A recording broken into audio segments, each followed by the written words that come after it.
Hong Kong Direct is your weekly racing roundup full of news, views, previews, interviews and special guests. And coming up on the show today as we head into a huge weekend at Sha Tin, we've got the Sha Tin Vase Group 3 contest and the Standard Chartered Champions and Chater Cup Group 1, the final leg of the Triple Crown.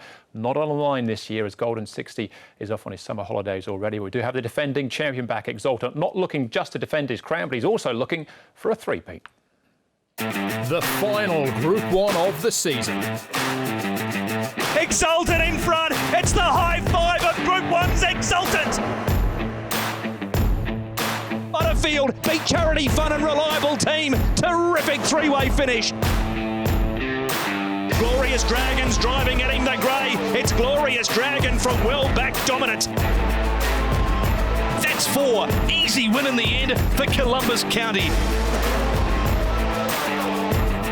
The Standard Chartered Champions and Chater Cup. This Sunday, Sha Tin. Great to camp your company as always for the show this week. I'm Andrew Lejeune, joined by our special guests Ed Sadler and Leo Schlinger as well. And Leo, set the scene for the weekend. This is huge, the Standard Chartered Champions and Chater Cup. But not only that, we've got proven Group 1 horses on show, but maybe a Group 1 horse of the future earlier on the programme. Very much, Andrew. Clash of the generations in many ways. 11 race card. But Courier Wonder stepping out at Group 3 level. It's going to be fascinating to see how he matches up against some proven sprinters. And then later in the day, of course, the Group 1 feature.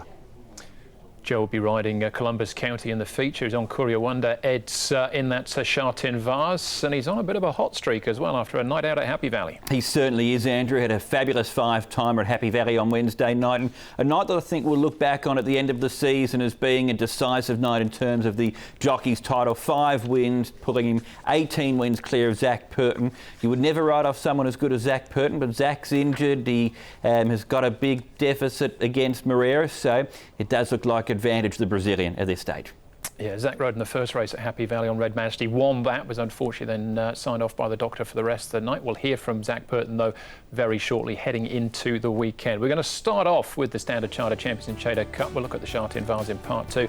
And Exultant back as defending champ, Zach Purton in the saddle from barrier number 6. Now, Glorious Dragon, as many of these were behind Love's Only You in the QE2 last time out. Butterfield, big winner last time, beating Columbus County. That was in the Queen Mother Memorial Cup, where Russian Emperor was favourite. Panfield coming out of that race as well, and Packing Waltham also, but that was a handicap. Now on set weight, he's actually £9 worse off with Butterfield. So a few angles to look at there as far as the race is concerned. We'll hear from Leo and Ed very shortly. First up, let's hear from the trainer and jockey of Exultant. That is Tony Cruz and Zach Purton. 11 wins he has here in Hong Kong, 5 of them at Group 1, and over $82 million in prize money.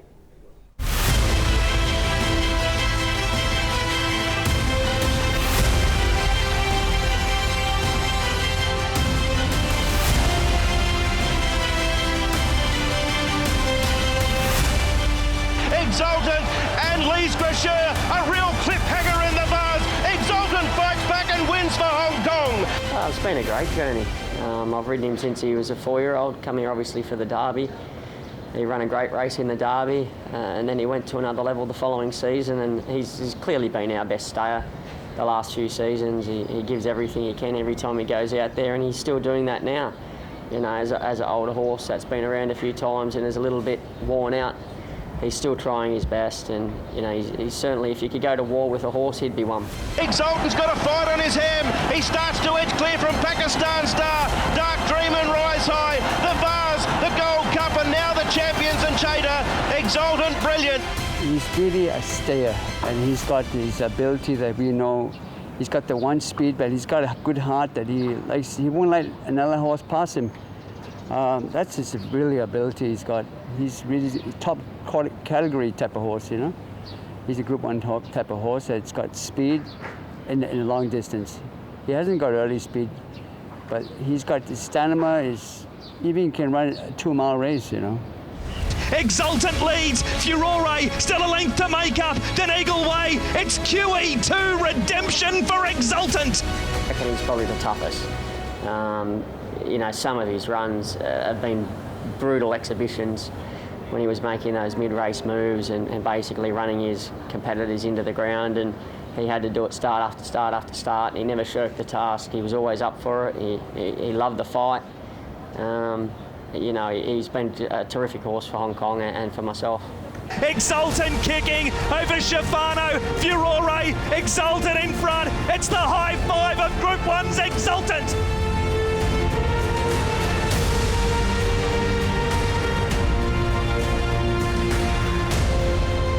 Is he going well enough to win it this year, do you think? Yeah, I believe so.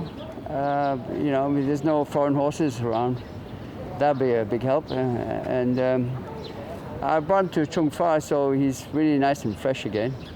His trial is very good in Chung Fa. His mind seems to be all set. And when it is time for him to retire, whenever that day may come with the horse, he is getting on in age, obviously. Will you miss him? Oh yeah, of course. He's been my little buddy the last few years. I've really enjoyed riding him. Obviously, we've scaled some great heights. He's going to be very hard to replace, if at all. So it's going to be a sad day, the day that he does get retired, but I'll have very fond memories of him, and I've certainly enjoyed the journey. Yeah, we'll find out if he's got one more big one in him on Sunday. Leo, he's coming off that run, though, last time out. It was only one of 3 times he's finished outside of the top 4. And the first time with Zach on his back, he's finished outside of the top 4 as well.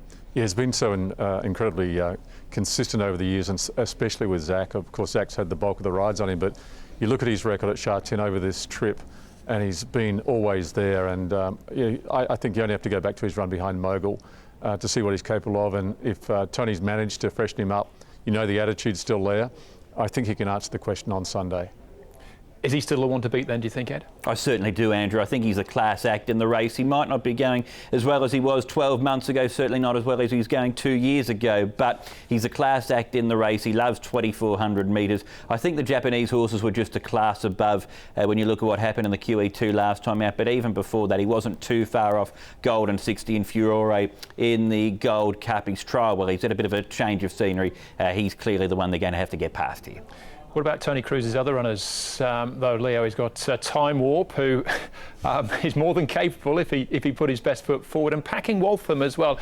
So I just wonder if he'll struggle a little bit out of a handicap company now, but he might be, you know, an Exultant type horse of the future. He could well be. Time Warp's been another fabulous horse for Tony Cruz, and he's done his job. He's right at the end of his career now, and Sunday might be the day for him to bow out. And as for Packing Waltham, he had excuses last start, but as you say, Andrew, the handicap conditions back to this, it's going to make it tough for him, but he's a horse that goes there with a chance as well. I was a little bit disappointed, perfectly honest, Ed, with the 4-year-olds in the Queen Mother Memorial Cup. What were your thoughts on that at the time, and then since you've had time to reflect on it as well? Yeah, I would agree with that assessment.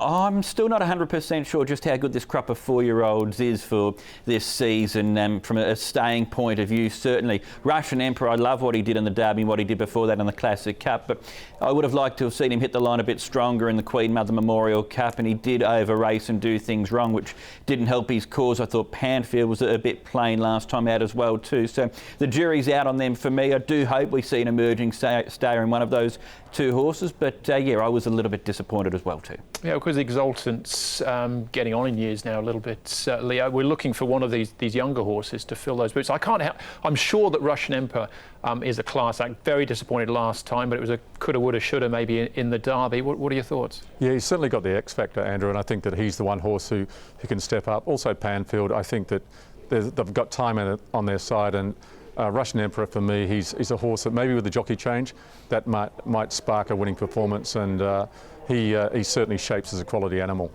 Now, Francis Loy, no Golden 60. We'll leave that to one side. We'll wait for him to come back again next year. But he does have Glorious Dragon, Ed.